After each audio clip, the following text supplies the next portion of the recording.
तो पहले कुछ एक्सपेरिमेंट कर लेते हैं जिससे आइडिया लग जाए कि क्या होने वाला है। ध्यान से देखते जाना बस।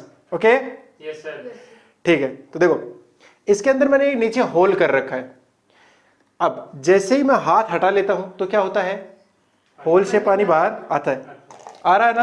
Yes sir. बढ़िया तरीके से आ रहा है कि मैं इस बोतल को हाथ में ले रखा है ऐसे, है ना? अब क्या करूंगा, जैसे छोड़ूंगा इसको तो ये बोतल हवा में आ जाएगी, तो होल से पानी आएगा कि नहीं आएगा?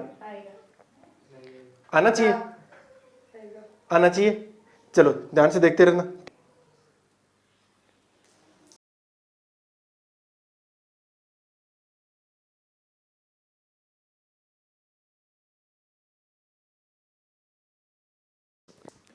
बंद हुआ है, लेकिन अरे बंद हुआ कि नहीं हुआ? हुआ। मैं कहता हूं ये चालू भी रह सकता है। हम कुछ ऐसा अरेंजमेंट कर सकते हैं जिससे कि ये चालू रह जाए।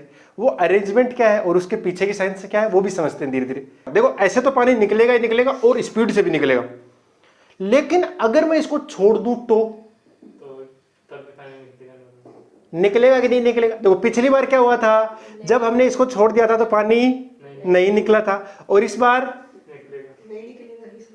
इस बार भी नहीं निकलेगा। एक बोल रहा नहीं निकलेगा। चलो करके देख लेते हैं। दिखाई दे रहा है ना? ठीक है।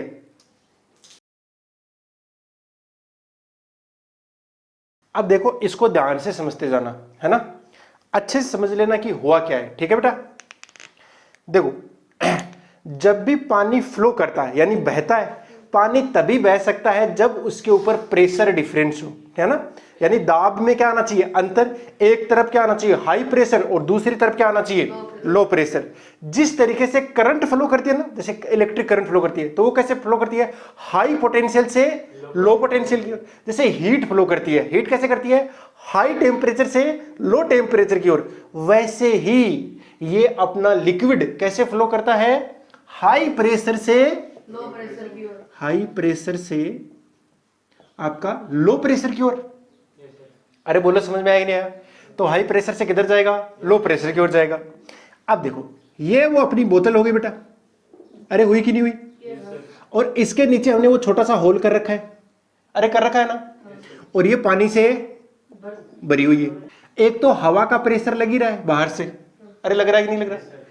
तो हवा का प्रेशर तो इधर से भी लग रहा है इसके ऊपर, यानी हवा के प्रेशर का कोई रोल नहीं है, इसकी ऊंचाई का है। जितना ज्यादा ऊंचाई तक पानी भरा हुआ होगा तो उतना ही स्पीड से भी आएगा। ये भी बात सही है।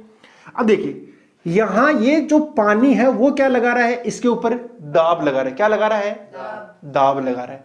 अब वो दाब कैसे लगा रहा है और कितना लगा रहा है, ये भी तो इंपॉर्टेंट है। अगर दाब में डिफरेंस आ गया तब तो पानी फ्लो करेगा, वरना नहीं करेगा। तो देखते जाना कितना लगा रहा है। ठीक है ना? वो प्रेशर निकाल दूं मैं? अरे बोलो। चलो उस प्रेशर की कैलकुलेशन कर लेते हैं। देखो ये अपना कंटेनर हो गया। अरे बोलो हुआ कि नहीं हुआ? और ये पूरा किससे भरा हुआ है? पानी से भरा हुआ है। ये कि इसकी हाइट कितनी है? h, और इसकी डेंसिटी कितनी है? रो मैंने डेंसिटी मान ली। अब देखो ये अपना टोटल फोर्स कितना लगा रहा होगा नीचे? mg। कितना फोर्स लगा रहा होगा? और मैं मान लेता हूं कि इसका एरिया कितना हो गया? a। क्रॉस सेक्शनल एरिया कितना हो गया? a। तो जो फोर्स आएगा नीचे की ओर वो कितना आएगा? mg। लेकिन बदले में एक क्या लग रहा होगा? नॉर्मल रिएक्शन भी तो लग रहा होगा ना? अरे लग रहा होगा कि नहीं लग रहा होगा? उस नॉर्मल रिएक्शन की कैलकुलेशन करनी है अपन को। तो वो नॉर्मल रिएक्शन पता लग जाए तो अपन प्रेशर निकाल देंगे, और वो कितना आएगा? जो भी फोर्स लग रहा है डिवाइड बाय क्या कर देंगे? एरिया। तो वो फोर्स कितना आएगा? Normal reaction divide by area. आएगा कि नहीं आएगा? अब देखो ये टोटल है, इसका फोर्स लग रहा होगा नीचे कितना? mg, और बदले में क्या लग रहा होगा? नॉर्मल रिएक्शन लग रहा होगा। तो देखो अभी न्यूटन सेकंड लॉ याद होगा? F is equal to m a. F is equal to, तो F net is equal to m a लगा दो। लगा दिया? F नेट कितना लग रहा है नीचे की ओर? mg। ऊपर की ओर n बराबर m इंटू में एक्सेलरेशन है ही नहीं ना, अभी तो रेस्ट में है इसलिए एक्सेलरेशन नहीं है। और यहां से जब n की वैल्यू कैलकुलेट करते हो तो कितना आता है? mg आता है ना? जी सर mg आ गया। अब देखो उस mg की वैल्यू ऊपर रख दो। रख सकते हो ना? तो P इज इक्वल टू आ गया mg अपॉन में a। अब m कितना होता है? वो होता है मास इक्वल टू क्या होता है? Density upon m is equal to क्या होता है? dv। मल्टीप्लाई कर दो, यानी डेंसिटी को किसके साथ मल्टीप्लाई कर दो? वॉल्यूम के साथ। तो डेंसिटी कितनी है? रो। वॉल्यूम कितना हो जाएगा? a इंटू में h। साथ में जी डिवाइड बाई ए से एक कट गया। तो क्या बच गया रो जी एच, यानी नीचे प्रेशर लगा, कितना लगा रो जी एच, तो प्रेशर में क्या आ गया डिफरेंस। वो डिफरेंस बेसिकली आया किसकी वजह से, ये नॉर्मल रिएक्शन आया तभी आ पाया ना। Yes sir. अब अगर थोड़ा सा ध्यान दो, जब हमने उसको ऐसे ही छोड़ा था तो पानी बाहर नहीं निकला था। क्यों नहीं आया था, उसका जवाब मिलेगा। उसका जवाब यह है कि वहां पर कोई प्रेशर में डिफरेंस नहीं आया था। अगर प्रेशर में डिफरेंस नहीं है तो कोई भी पानी बाहर नहीं आएगा, एक बूंद भी बाहर नहीं आएगी। कैसे नहीं आया था भाई, सर mg तो तभी भी लग ही रहा होगा, अरे लग रहा होगा कि नहीं लग रहा होगा। साथ में मैं मान लेता हूं कि नॉर्मल रिएक्शन n लग रहा होगा, अरे लग रहा होगा ना दूसरे वाले केस में, लेकिन तब ये नीचे जा रहा होगा ना, और नीचे जाते टाइम इसका एक्सेलरेशन क्या हो गया g हो गया। कितना हुआ जी g हो गया, तो इस a की जगह कितना आ जाएगा, जी और mg से mg तो n की वैल्यू कितनी आई माइन जीरो। कितना आ गया जीरो, जीरो रखा तो प्रेशर भी कितना आ गया जीरो।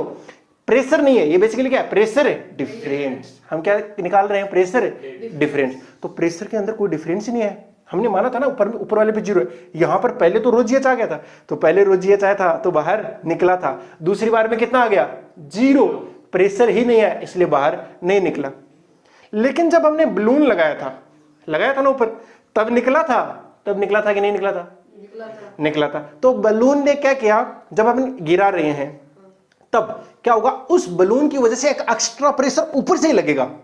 अरे लगा कि नहीं लगा, उस बलून का एक्स्ट्रा प्रेशर लगा, तो वो एक्स्ट्रा वाला जो था ना, वो उसकी वजह से पानी बाहर आ गया बहुत तेजी से। बलून लगाकर बोतल को ऐसे ही हाथ में ले लें तो ज्यादा स्पीड से निकल रहा है, क्योंकि रो जीएस तो उसका लग ही रहा है, साथ ही साथ में बलून का प्रेशर भी लग रहा है, डबल हो गया, इसका मतलब काम बढ़िया हो गया।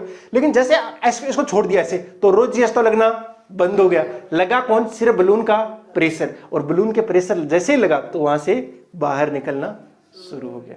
बात समझ आ गई। तो लिक्विड कब फ्लो करता है, जब प्रेशर डिफरेंस हो। ये बात समझ आ गई, ठीक है। और मैं उम्मीद करता हूं आपको ये वाला वीडियो बहुत ज्यादा पसंद आया होगा। अभी चैनल के ऊपर नीट और जेई के PYQs की सीरीज आ रही है, आप उनको जाइए देखिए, ज्यादा से ज्यादा शेयर कीजिए, ठीक है। चलो, wishing you all the very best. मिलते हैं नेक्स्ट क्लास में, तब तक के लिए बाय, जय हिंद।